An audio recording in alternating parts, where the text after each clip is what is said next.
Halo, Assalamualaikum warahmatullahi wabarakatuh. Saya sering diskusi mengenai riba itu apa, kemudian apa contoh-contohnya. Tapi saya bukan ahli ini ya, Islamic Finance ya, walaupun saya pernah belajar dengan orang ini. Nama beliau itu Almir Kolan. Beliau ini orang Bosnia yang sudah lama tinggal di Australia. Dulu beliau bikin apa semacam finance Islamic finance course gitu ya online. Jadi saya bisa ikut dari Kanada. Nah, kebetulan penjelasan beliau itu enak sekali untuk difahami karena sesuai dengan apa eh, yang ada sekarang gitu. Jadi contoh-contoh yang beliau berikan itu up to date gitu maksud saya. Ayo kita coba ya lihat ya. Kemudian saya coba terjemahkan. Jadi mungkin akan lebih memudahkan untuk dimengerti buat yang belum belajar bahasa Inggris ya. Kalau yang sudah belajar bahasa Inggris silakan cari nama beliau itu Almir Kolan ya. And welcome back to the channel. Today we are talking about riba or Jadi sekarang dia bicara tentang riba ya. interest usury and how do we Bahasa Inggrisnya interest atau usury. recognize it. It's one of those everyday mundane things that are hard to spot if you don't have experience with it. Jadi riba ini sekarang tuh sangat merajalela sehingga sangat sulit untuk dibedakan ini apakah ini halal atau haram, inikah riba atau tidak. Karena hampir semua produk itu selalu terlibat riba. So I'm gonna give you simple few tips so that you can recognize riba in daily transactions. So let's begin. Bismillah.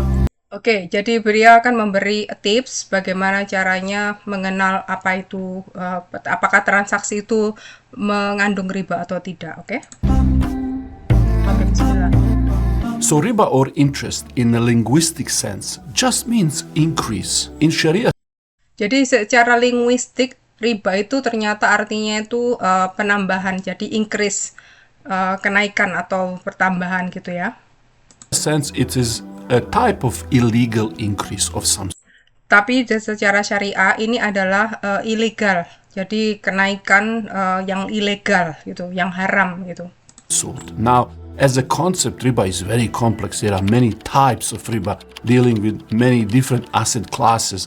But Jadi seperti saya bilang tadi, banyak riba yang terlibat dalam berbagai aset. today I will focus on just very simple money for money exchange. Jadi sekarang dia akan menjelaskan bahwa riba yang dia maksud sekarang adalah money for money exchange. Jadi kita pinjam uang, kembalinya dengan uang. And reason for this is because today most of the riba or transaction that we might engage that might contain riba will be from this type. So Karena yang sering terjadi adalah tipe ini. if you look at transactions whenever you are buying and selling something, goods or services, there are basically two most common ways of engaging.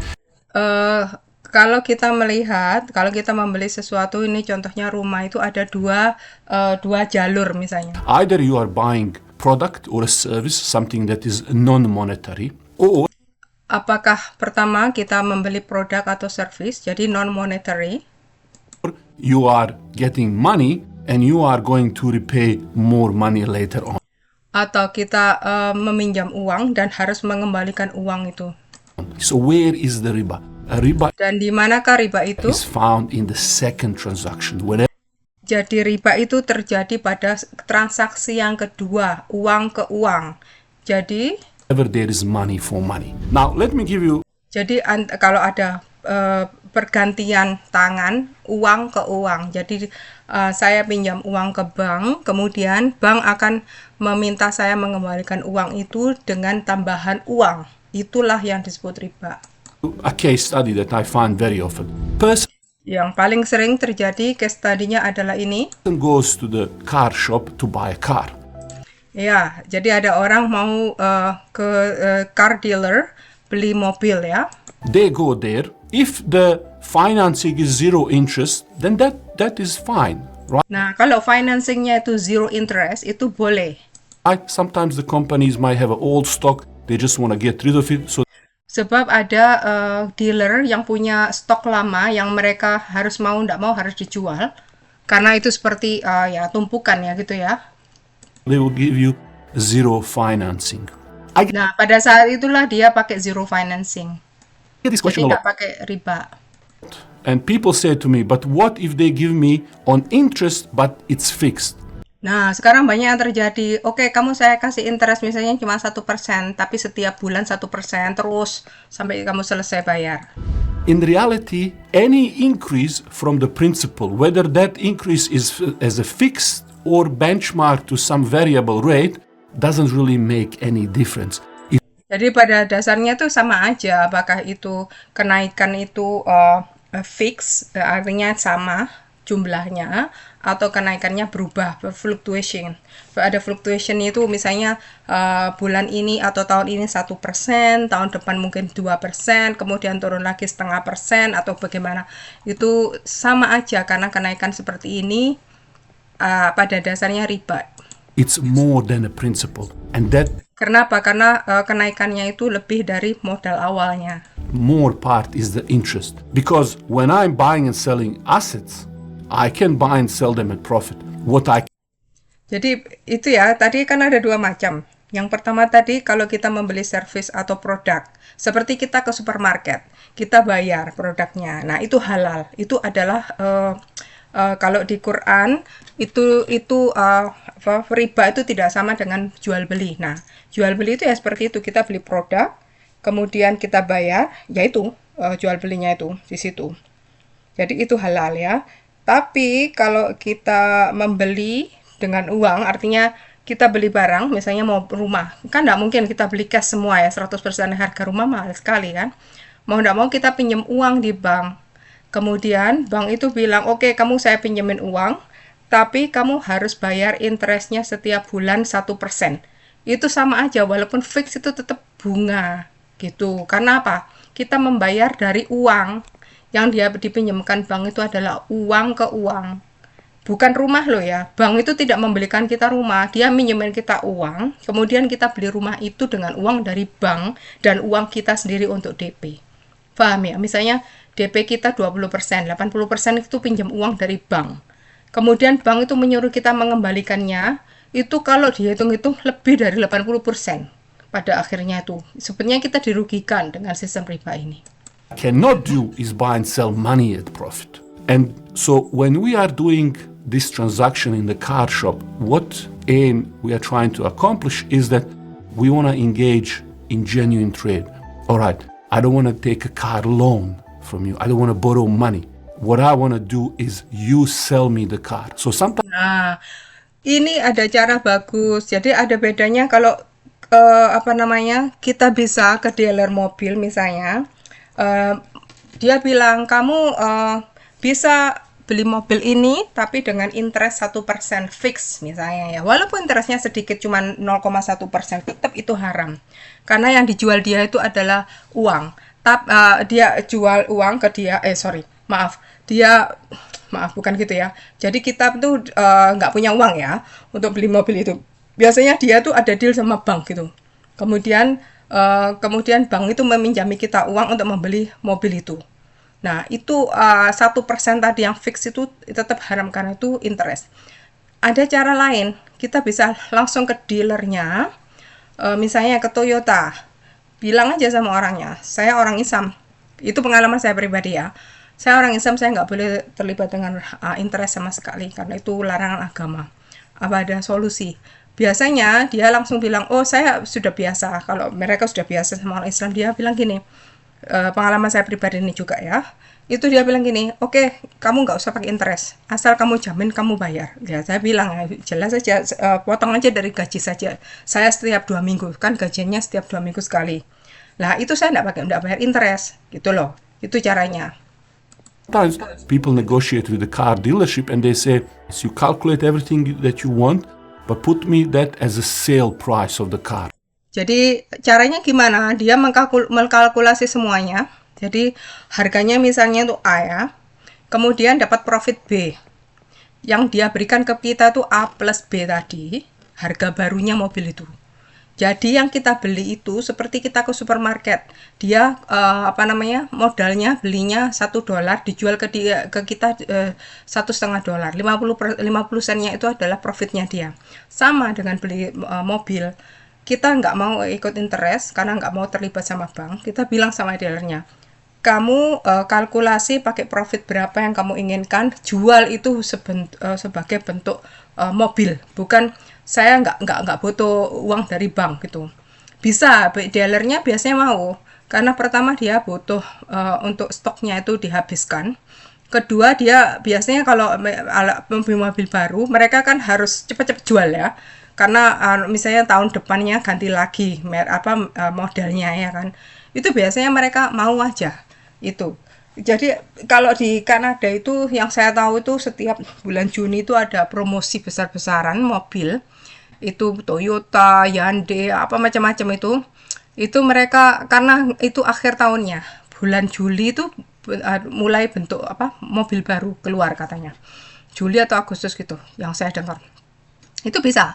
Karena stok lama stok yang misalnya 2021 ya, itu bulan Juni 2021 itu berarti stok lama dari Juli 2020. Itu contohnya. Jadi sama dia mau enggak mau harus cepat habis karena akan datang stok baru. Itu bisa. Karena pengalaman saya pribadi gitu, jadi tidak ada interest. Tapi tergantung dealernya ya. Jadi kita harus pinter-pinter shopping. Artinya itu bukan belanja beli, tapi tanya sana tanya sini. Saya online, saya berbandingkan semua, akhirnya dapat yang tanpa riba itu. So this could take us to two situations. Number one is that they're still doing a loan and they just fix the prices and package everything in. Jadi pertama mereka tetap misal ada caranya ya. Cara pertama adalah mereka tetap memberikan kita pinjaman one price. It would still be interest if the contract is the loan, money for money. But kalau kontrak yang kita tanda tangani dengan dealernya itu adalah money for money, jadi seperti dia minjemi kita uang lewat bank, biasanya ada bank terlibat itu. Nah, kalau sudah seperti itu riba biasanya. If they change that contract where the subject matter of sale is actually car, then no matter how they form that price, what they use to calculate, add their pluses and minuses, they tell you the price and it's actually not a loan but a sale, then that would be permissible. Ya, jadi cara kedua itu kita beli mobil, kemudian mereka kalkulasi sama profitnya, kemudian dijual kita cicil. Cicilannya sama. Itu beda karena yang kita beli adalah produknya, bukan uangnya. Itu bedanya. Jadi ingat ya, perbedaan cuma kalau kita pinjam itu dalam bentuk produk ataukah dalam bentuk uang. Kalau bentuk uang, pinjam uang ke uang itu haram, itu riba. Tapi kalau produk, itu anggapannya kita beli mobil-mobilan di toko mainan anak. Ya, gitulah. Tapi mobilnya itu harganya mahal, misalnya $1.000. Anak kecil nggak punya uang. Gitu loh, sama papanya, kok mahal banget $1.000. Anggap aja kayak gitu ya. Kemudian dia bilang sama yang punya toko, saya bisa nggak nyicil. Kalau yang punya toko itu kasih ada dua pilihan. Yang pertama boleh nyicil, Bapak pinjam uang ke bank $1.000 atau mungkin anggap aja pinjamnya 500 lah. Bapaknya punya $500, pinjam di bank $500, kemudian nyicil ke banknya $500 plus interest. Nah, itu haram. Ya. Tapi kalau yang punya toko bilang, "Bisa Bapak punya uang berapa?" "Saya punya $500. Oke, sisinya 500 itu dari mana? Dari tokonya. Tapi Pak, ini saya ada profit karena Bapak ini nyicil. Nah, itu bisa karena bentuknya kita pinjemnya itu produknya bukan uang. Dia pakai profit 10% misalnya. Oke, enggak apa-apa. Itu bukan haram gitu. Karena dari produk. I will remind you of advice that Shuaib gave to his people in Surah Hud when he said to them to be content with halal. Because real richness is in being content with what you have. And ini dia sangat menarik sekali karena dia bilang Prophet apa? Yakub ya. In Surah Prophet Hud, when he di surat Hud ya, sebentar.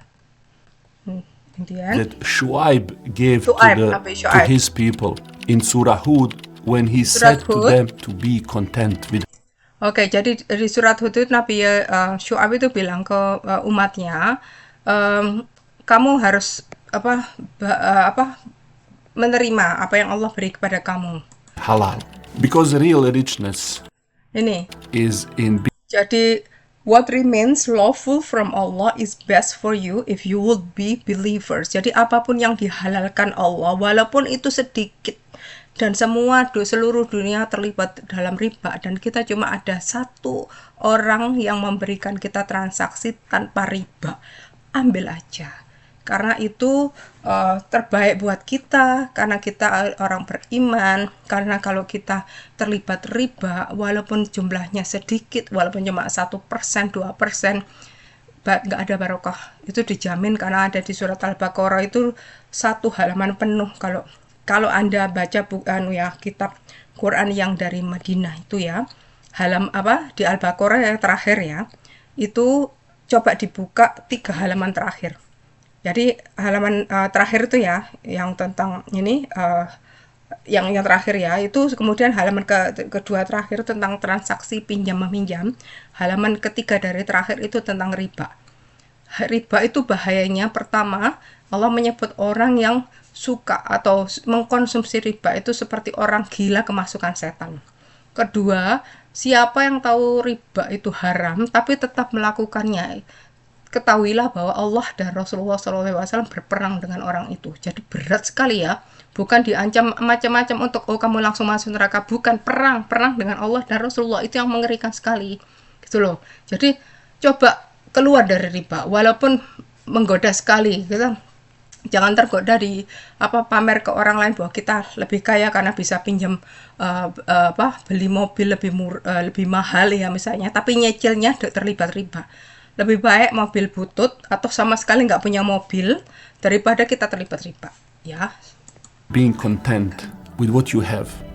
Jadi real richness itu being content with what you have.